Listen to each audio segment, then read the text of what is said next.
Randomness causes addiction, and that's something my dad taught me. People become addicted to random rewards.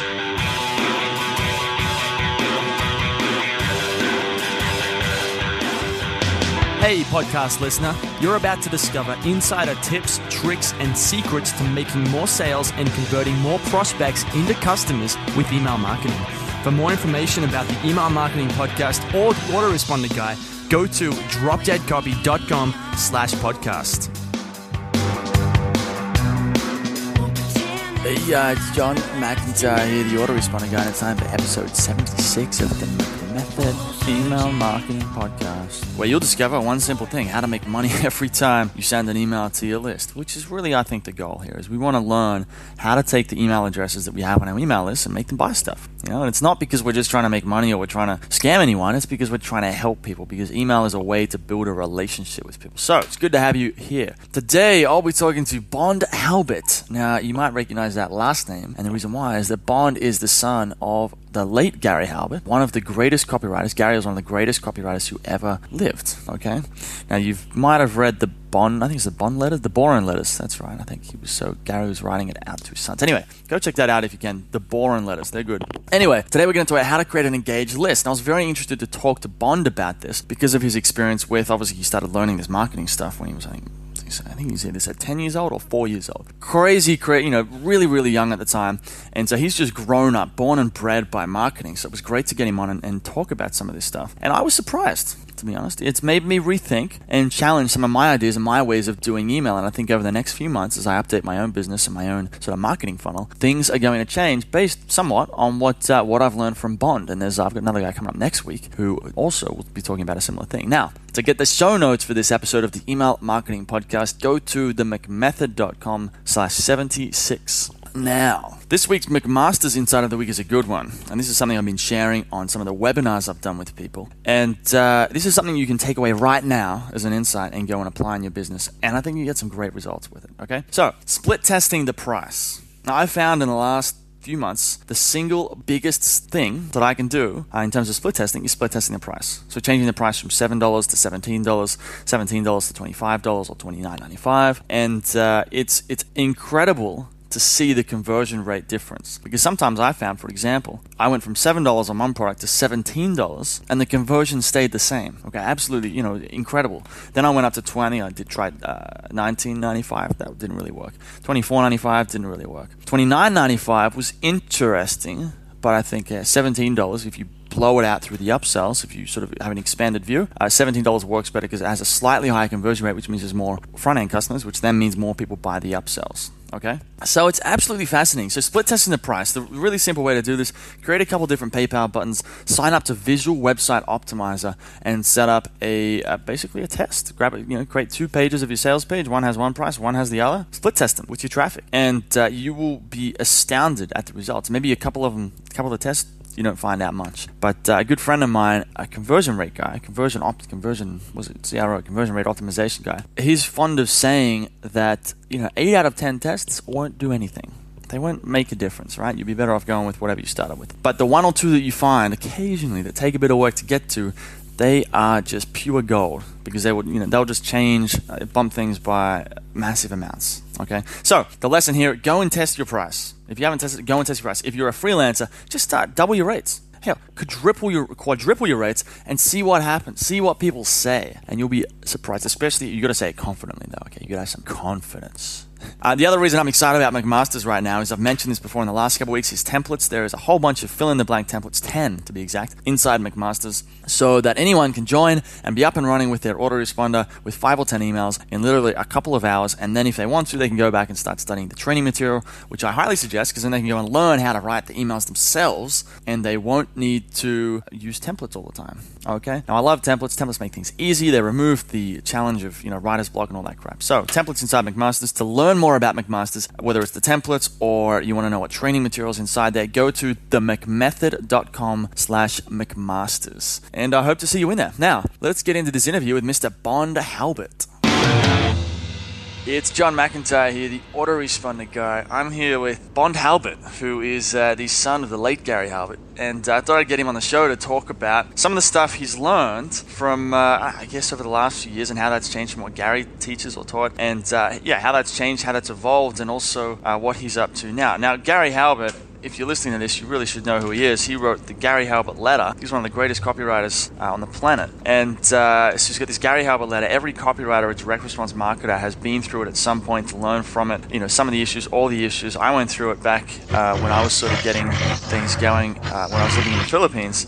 And it was a great resource to just learn. It was so good. Now, you hear it mentioned everywhere. I mentioned it in some of the emails that I send out to my list. And that's still around. And now Bond is actually tweaking it and doing some interesting stuff with it, which I'm sure we'll get into today. Bond, how you going, mate? I'm doing well. Thank you for having me on this. Good to have you on here, man. It's I think I saw you, I heard about you a while ago, back when, 2 years ago I was living in the Philippines, and that was when I started writing down sales letters by hand, the way Gary suggests. And I remember seeing you there, somewhere. I found your website, or you and Kevin, and then I think I just got caught up with other things for a while, and then it sort of circled back through a friend of ours, Dan, who said, I know Bond Halbert. I'm like, well, how about we get him on the show for a bit of a podcast? We can talk about marketing. So it's funny how it's a bit of a small world. Yes, it is. Yeah, I mean, it's amazing that they have 6 degrees of separation in the marketing world. It seems like it's always one. Exactly.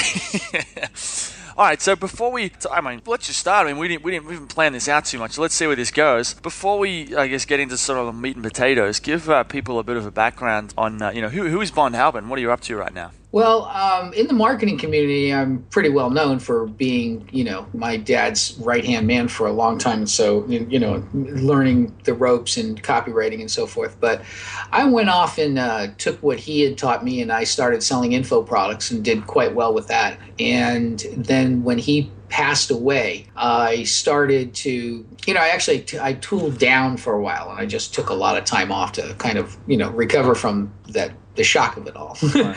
I don't want to say. And then I got up and had to start retooling. And then I found that a lot of people were really, that there were a lot of people who still wanted more info, and, they needed more, it kind of helped pick up the slack in helping teach some people some marketing tricks and how basically showing people how to take the Gary Halbert lessons in the letters, and especially the older ones, and translate and show people the value in it and how it's being used today. And so I started falling into kind of like the pattern of teaching people more about marketing through products and services, and consulting and taking clients on and stuff.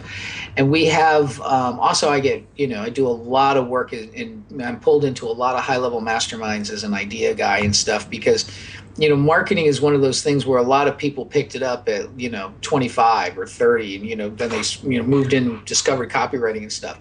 And so, but one of the things that you have when you start off as early as I did, because my dad really started training me, not just, I was stuffing and stamping and sealing envelopes for test mailing since I was like 2, but he started really training me when I was about 10, somewhere around that area. When you have that kind of understanding of it, you hear the lessons as often as I did, and you know them so well, because I was basically, as my dad taught you anything in the newsletter, or he taught any protege in person, I was the original guinea pig for that lesson.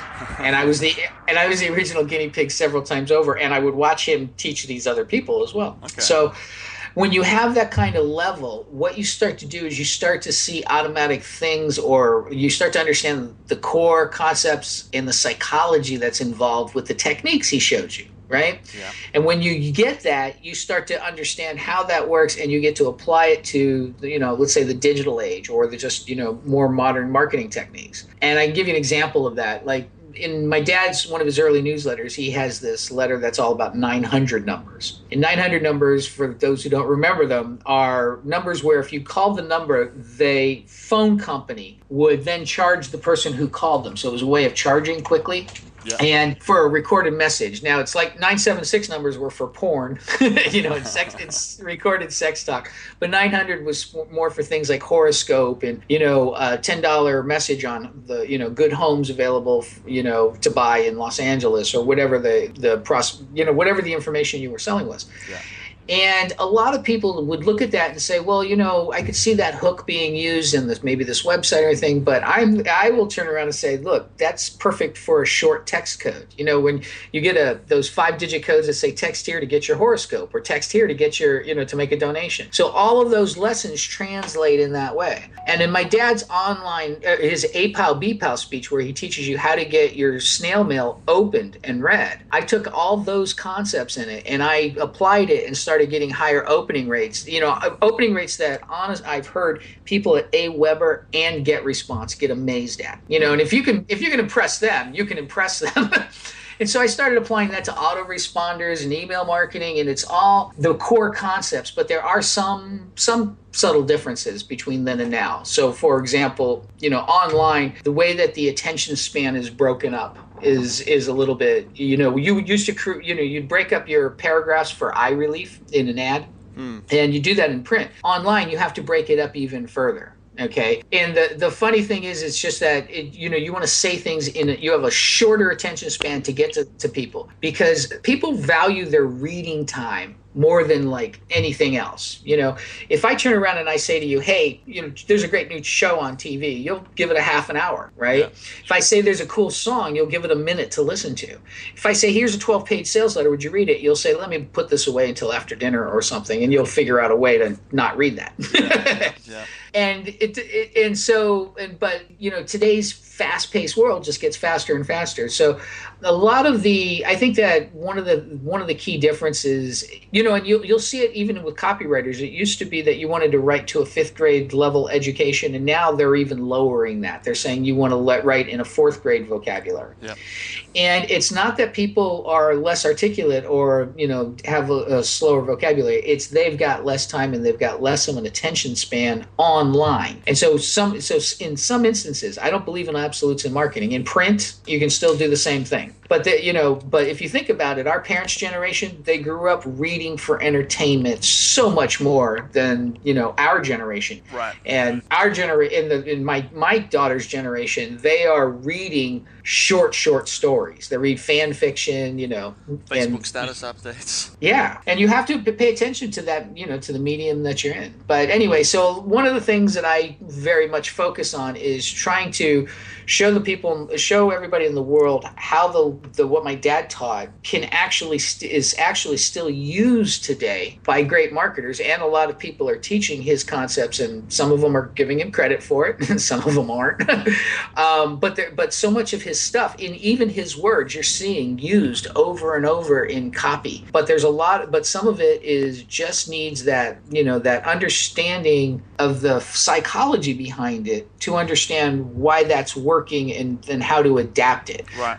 I think the interesting part here is that, because I was wondering, that was one of the things I wanted to ask you, is are you just doing direct mail stuff with the stuff you've learned from Gary, or are you doing it online? So it sounds like you've actually been applying it online, but you've had to sort of update it and tweak it to make it fit. Yeah, well, I'll give you an example. In my dad's A Pile B Pile speech about getting your mail opened, one of the first things he did was fix Just before you talk about that, what is the listener might not know what that is. So what's the A Pile B Pile idea? Okay, the concept is this: when you would come home and get your mail, you would sort it, and you would sort it over a wastebasket. And you'd sort it into 2 piles. Well, really 3. There was stuff you just obviously didn't want. You throw it into the trash bin. But you would sort out your letters and all the stuff you had to open, your bills, personal correspondence, and so forth, into one pile, the A pile. And that was the stuff you were going to read for sure. And the B pile was things that you might be interested in, like, here's an offer for an oil change, and I might need an oil change. Let me put that down for a second.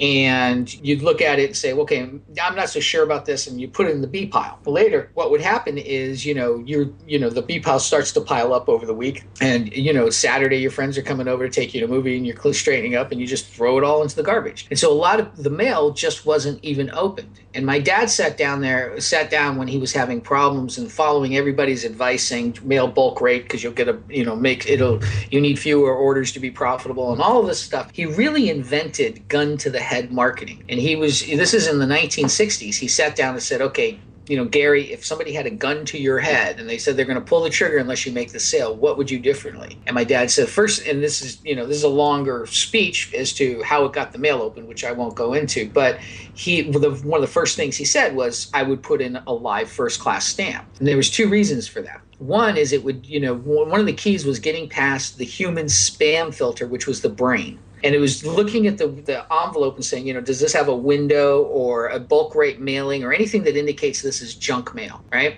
And so he didn't want that to happen, so a live stamp was better. But the very first portion of that was actually that first class mail was treated better by the post office than bulk rate mail. His first worry was getting the mail delivered.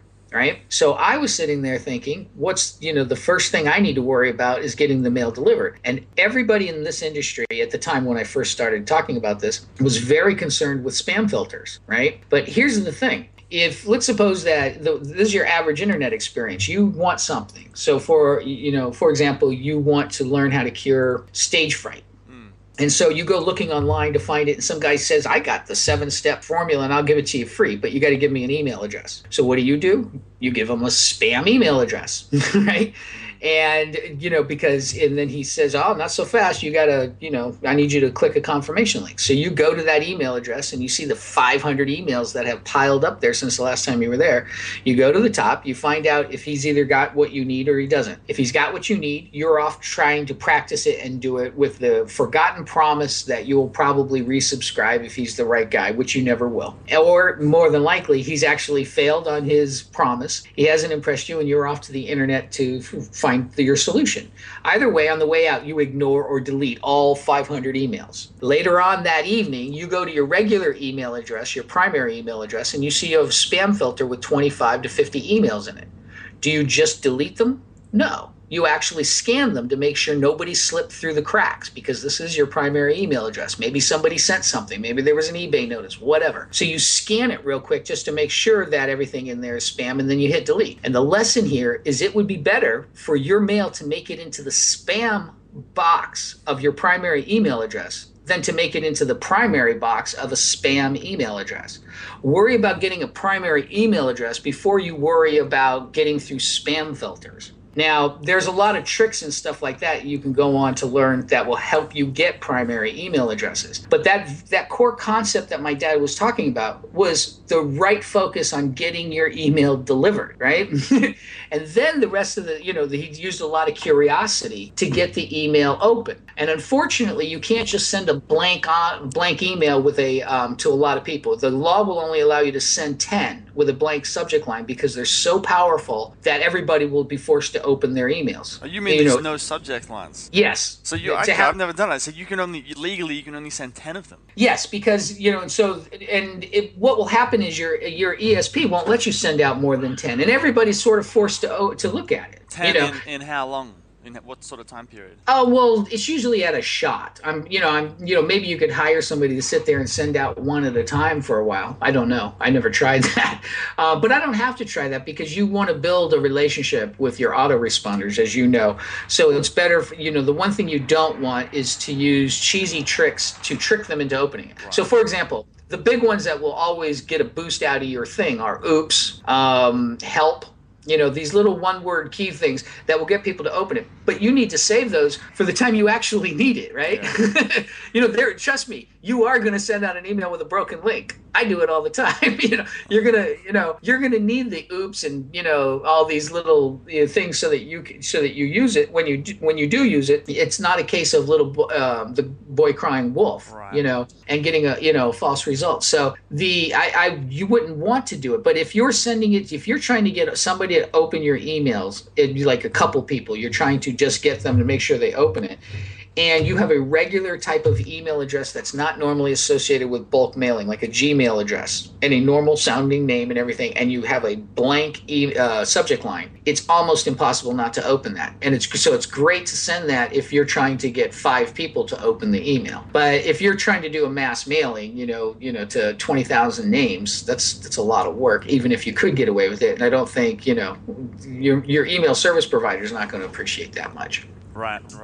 And the reason is the people will open that because they're like, okay, this is blank. I got to find out what it is. And people who have been tricked into opening are much more likely to complain and hit the spam button. So the spam rating goes up. It goes up on the server at your email service provider who's managing all these emails for you. So that server gets tagged as a spamming server, and it kind of ruins it for everybody who's mailing through that server.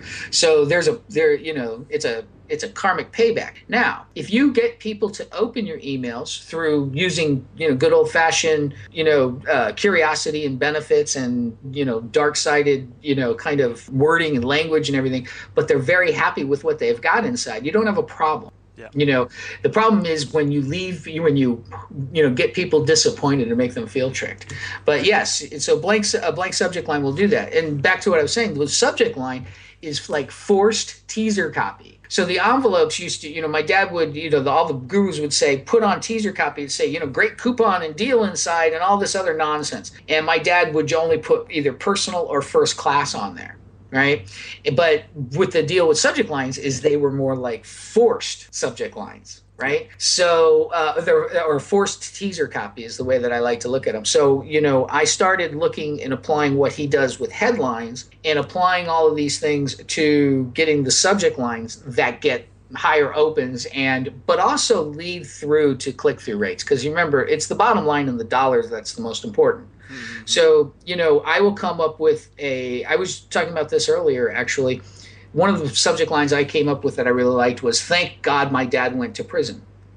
And it's because my dad, when he actually was sent away for a little while, spent his time writing letters to me proving, and it was the only proof I had of this extraordinary education I had very early, because I was 15 when they were written. Yeah.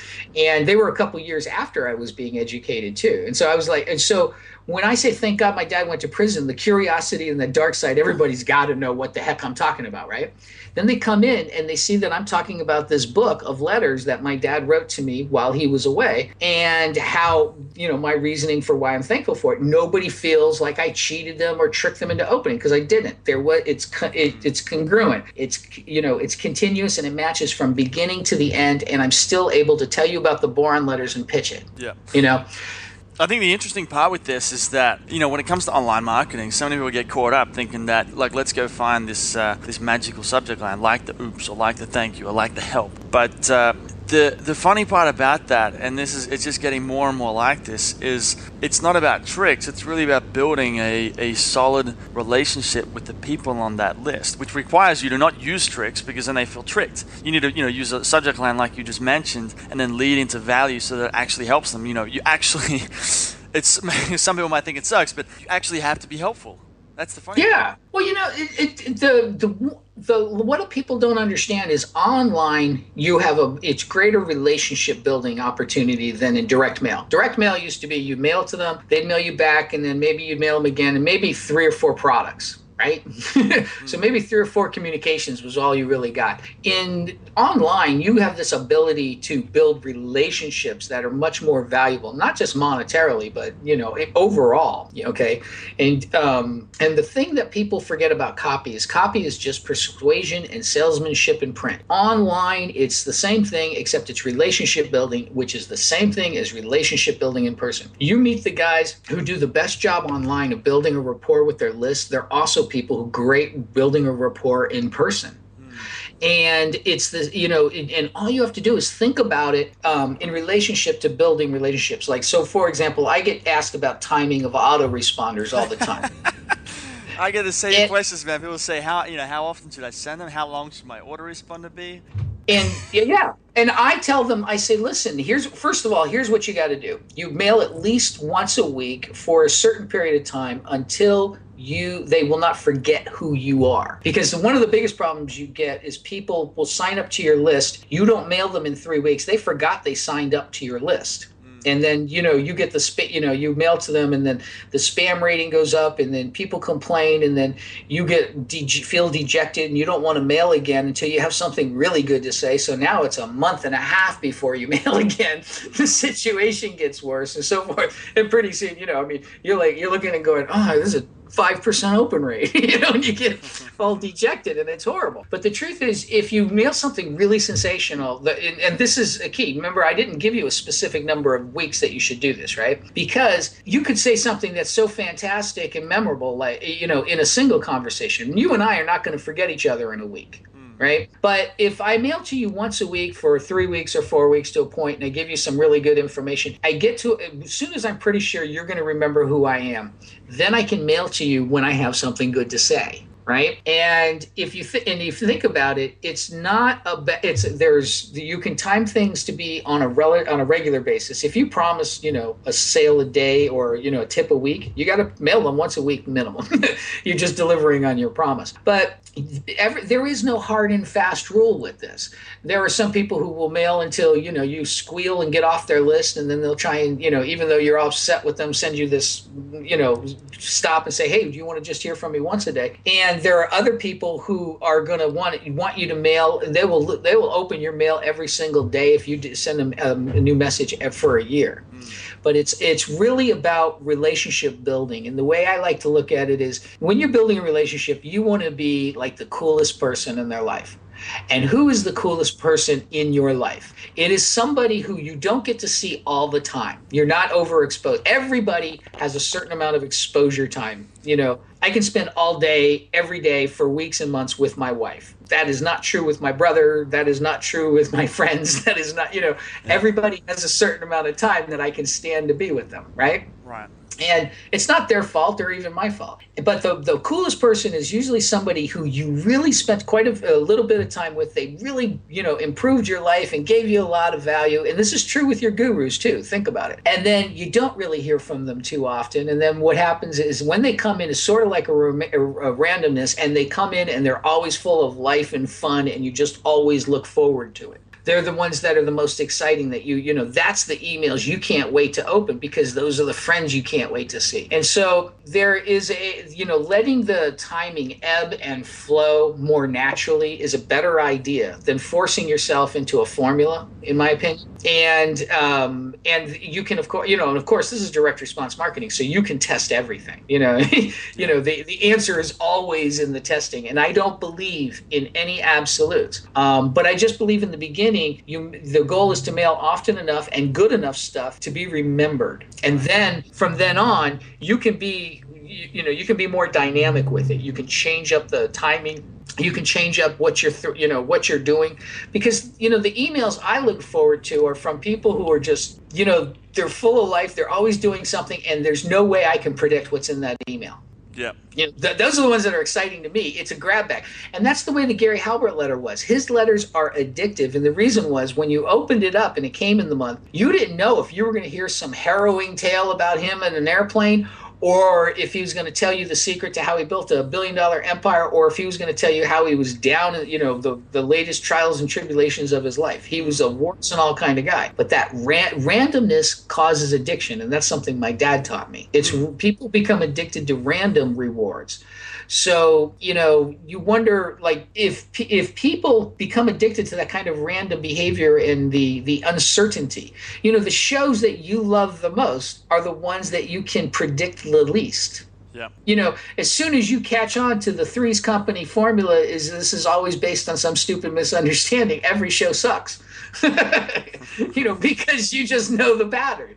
And, that's another reason I think shows get such so few of them can go. I think the shows that can go forever are the ones that you just can never predict what they're going to do next. And They keep people excited that way. Yeah. But, there's lots of timing formulas, and they're different per industry. How often do you want to hear from your plumber about saving the leaks in your house? That newsletter is not going to have a real serious longevity to it. But there are other people who, you want to check in on them as often as they've got something cool to say.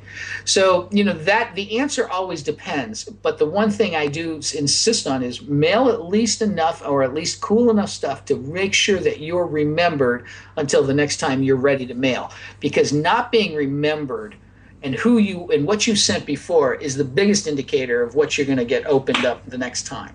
It's even more important than the subject line. There are some people, it doesn't matter what the subject line is, you're opening their email because of who they are. Right. So right now I'm feeling a little bit guilty here because I send daily emails. Thanks to I got the idea from Ben Settle, who he does it as well. And people often ask me, like, should they send daily emails? And I've usually been saying, well, yeah, I think it can work for a lot of people. But now what you're saying is that maybe that's not the best strategy. Well, first of all, again, I don't believe in absolutes, and I'm not saying Ben Settle's wrong here. Sending emails every day to your list is fine to do, especially in the beginning. If you have something really cool and you're sending them little short snippets and they feel like they can, take it in small bites. If you sent them a long 8-page letter every day, you're really hammering that list too much, right? So it depends on the length of the message. And it depends on how long you're doing that. If you're doing that for a year straight, I guarantee you my open rate after a year is a lot higher than your open rate is after a year. But you may have extracted more money. Remember, it's the bottom line, it's the dollar that counts. But for my money, what I would rather do is I would rather mail every single day or every other day for a while until I am remembered. And remember, I said at least once a week, right? I wasn't saying that you couldn't mail once a day to make sure you're remembered in the beginning. But what I would do is start turning it into a more random reward type of situation where, oh, wait a minute, I haven't heard from John McIntyre in a little while. This should be interesting. Let's see what he's been up to. Whereas if you're just hammering them every single day with a new email, you got a lot of people who just aren't unsubscribing on your list, but also aren't really opening it and aren't really paying attention. Because it's just impossible. Yeah, it's too impossible to be different every single day and to send them something. Do you find something so revolutionary and cool that you have 365 new things to talk about over the next year? And, so here's the other thing that I think marketers make a mistake in. Apply it to yourself. Who sends an email once a day and you open up every email they send? That you don't, not somebody not some friend of yours. Not, even a marketing guru who's a friend of yours does not count. Yeah. But, some guy who sends an email almost every day and you check them and you basically open them religiously, and then look at the people whose emails that are on your list, of people you don't know. Again, I'm not going to compare friends and, people but whose emails, like when you get it, you say, okay, I've got to open it no matter whenever he sends it, because I don't get them that. It's usually because you don't get them that often. Right. But, whose emails do you open up all the time? And you'll find that the people whose email you open up all the time match a lot more my cool kid theory than a very predictable, set up an autoresponder that's, 365 emails long. So it sounds like you really need to keep them guessing. So you might do daily emails. For example, you might do daily emails for 2 weeks, then just not say anything for a week, then go back to every 2 days for a week, and then drop off the radar again and kind of like just always be mixing it up. Yeah, and mix up what you're delivering too. The format, the stories, all that sort of stuff. Yeah, absolutely. You know what you get when you get an email from me? You could be getting told about a new book that's out, and you could be offered and told about something that we're doing, or I could be just sending you an off-the-wall email marketing tip and just pure content. I could be just handing you Jay Abraham content. I could be doing all kinds of stuff on my Facebook yesterday, because yesterday was the anniversary of the first issue of the Gary Halbert letter. And so I took a printed copy of it and took a picture of it, put it on Facebook and linked to the site where that copy can be read online. And I said, everybody who shares this is entered into a raffle to win this printed copy that comes from my dad's own personal stash. Now, and so 75 people shared it, right? But the thing is, it's like Facebook or anything else. On Facebook or social media, you see somebody who, their entire wall is just filled with quotes from other people, usually, other famous people, Ben Franklin and Helen Keller and stuff like that. And that's all that's there. You're like, that's boring. Somebody else, they're just constantly telling you about the amazing wonderfulness of their life and how they're just manifesting goodness for everybody that they run into. And then, after 10 or 12 of those, you start to get sick of it, right? Yeah. There's nothing that you don't start to get sick of after 10 or 12 times, right? Yeah. So, but if you're mixing it all up and people don't know what's coming next, and you're being you and you're showing yourself, and you're not just, you're not so formulated. That's one of the people think that nobody recognizes a formula, and they do. There is if you can take a formula from one industry and apply it to the other quite easily. easily. But when you just take somebody else's formula doing exactly what you're doing, you start to look old hat quickly. And the example I love to give for this is, let's suppose I started a marketing campaign called The Wealthy Bastard, right?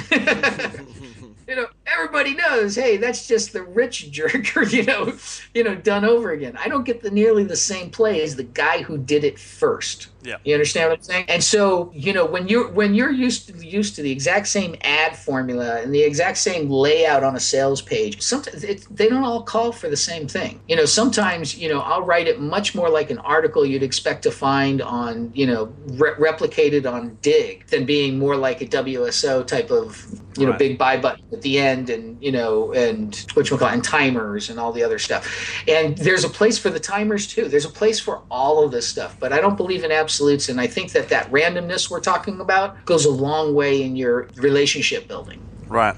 One thing I'm curious about, though, is that, like, if you're just managing a newsletter, you just want to maintain a list of relationships so you can continue sending out content and do an occasional product thing, this would work very well. But say you're running paid advertising to a landing page and someone signs up and you want to make that person buy something as fast as possible so you can recoup the spend, what you spent on the advertising dollar, on the advertising. Mm-hmm. What's are you suggesting do the same sort of strategy, or would you do something more aggressive that's really trying to, get the money out of them faster? Because it sounds like what you're talking about is take a bit more time, warm them up, think about it more like a seduction. But when you say you're doing paid advertising, you might want to do it a little bit quicker, right?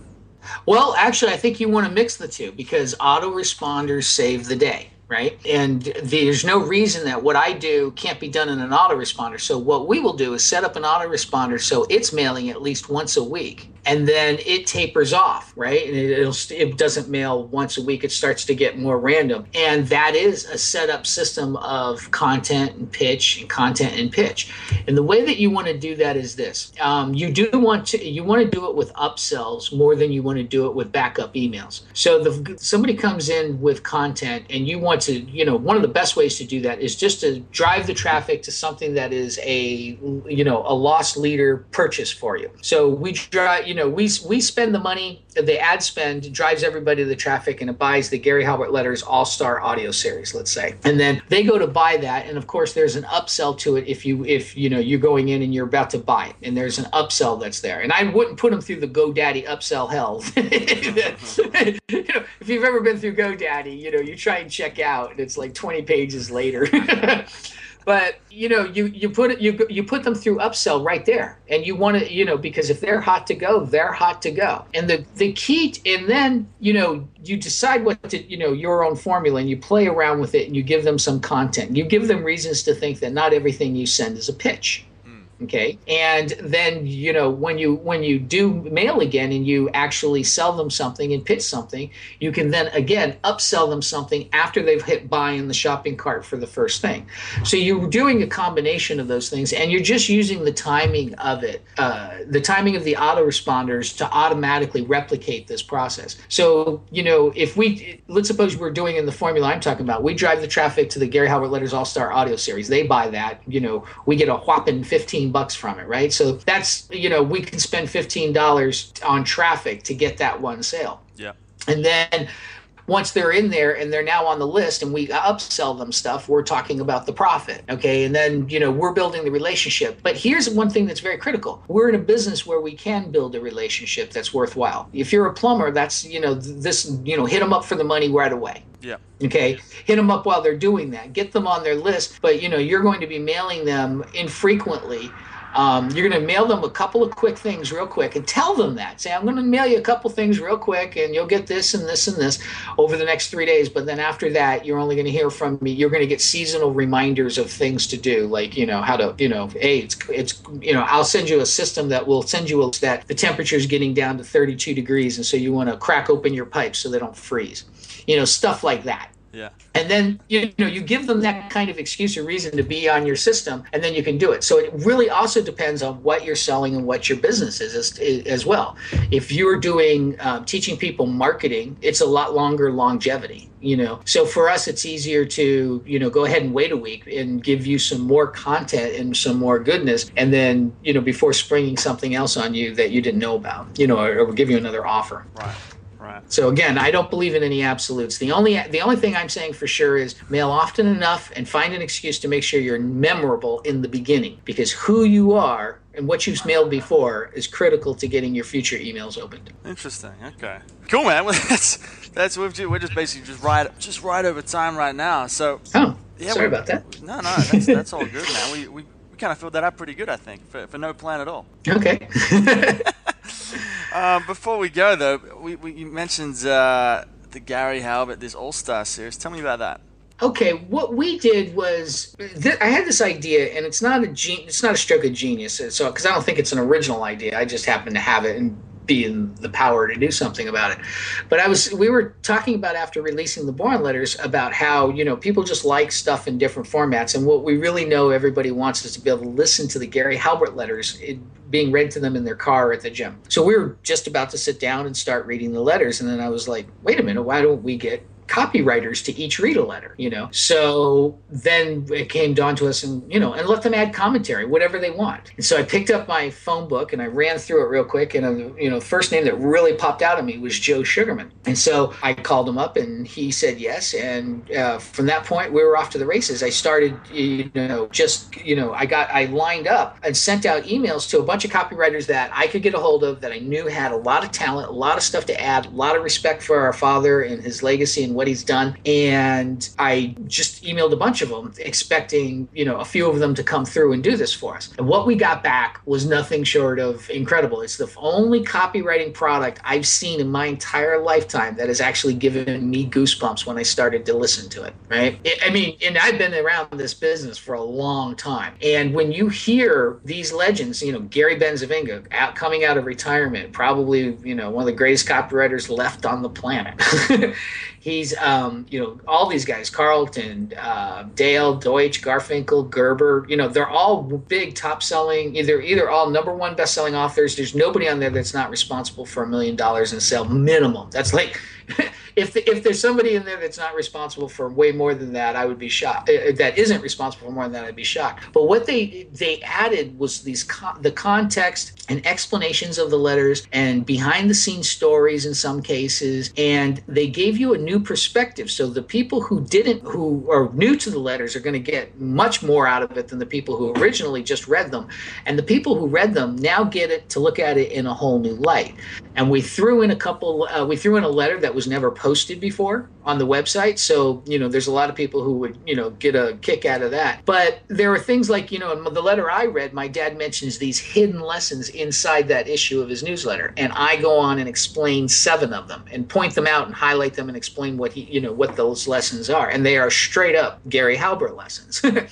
And so we put that all together, and then we've got Dan Kennedy, and the names you don't know, like Paris Lampropoulos and maybe actually there's just Scott Haynes and stuff like that. These are some of the most talented, as John Carlton would say, in the trenches working copywriters, and they're sharing insights and secrets. And several of these commentaries are worth the entire price of the series alone, which is only $30. It's so ridiculous, and that was just because we're put it on iTunes. Now, you can also go and get it from GaryHalbertLetter.com or Halbertizing with an S, because we have it set. We found out later that people on iTunes is a great distribution channel, except for there's a lot of people who really don't like iTunes because they charge double in Australia, or they're on Android phones. So we do have, you can find it either ways. But, we put it on iTunes, so we put it in at iTunes pricing. We made it like 2 albums, and, because they're so long, with seven rock stars on each, and, made the series out of it. And so it really is it's something I'm exceedingly proud of, and everybody who's on it has been really proud to not only be a part of it, but to get the chance to honor our father and what he did and what he meant to them. But this is as Brian McLeod likes to put it, it's the new way to experience the Gary Halbert letters, and it's actually an improved way. And that was, the reason I'm proud of it is, how do you not touch the original and still improve it? So we found that way by, having these guys read it in its original format Yep. And then just adding commentaries and explaining, what it meant to them, the value the insights had, how the lessons can be translated, and all that kind of stuff. And we're just getting started. If you don't see your favorite copywriter on the list, I have a long list of people to invite who don't even know that I'm going to invite them. I've got some people on the list I've never even spoken to that I plan to invite. So this has been a huge hit. There's nobody who's listened to them and hasn't been amazed at what's on there. But this is going to be an ongoing thing, and we're just going to continue to get more and more great copywriters until we're done with all the letters, and we've got a lot of letters to get through. Well, cool, man. So, I'll have links. That's at the GaryHalbert.com/stars, right? The GaryHalbertLetter.com /stars. That's it. Cool. Yeah, he made that URL so long. Kevin jokes because somebody was complaining about his short personal AOL email address. He's like, "Oh, you can spell out Kevin at the GaryHalbertLetter.com." And they're like, "Okay, never mind." Cool. I'll have a link to that at the show notes at themcmethod.com. So if you want to get the link, they can go there. Or they can just type it in. They can remember it. GaryHalbertLetter.com /stars. Thank you. Fun, man. Thanks for coming on the show, man. It's been good to talk about email marketing. It's great. Anytime you want to talk about it, just hit me up. I love it. Hey everybody, thanks for listening. If you want to discover more insider tips, tricks, and secrets about driving sales with email marketing, sign up for daily email tips from the autoresponder guy. Go to dropdeadcopy.com/podcast, sign up, confirm your email address, and I'll send you daily emails on how to improve your email marketing and make more sales via email. You'll find out why open rates don't matter and the 7-letter word that underlies all effective marketing and much more.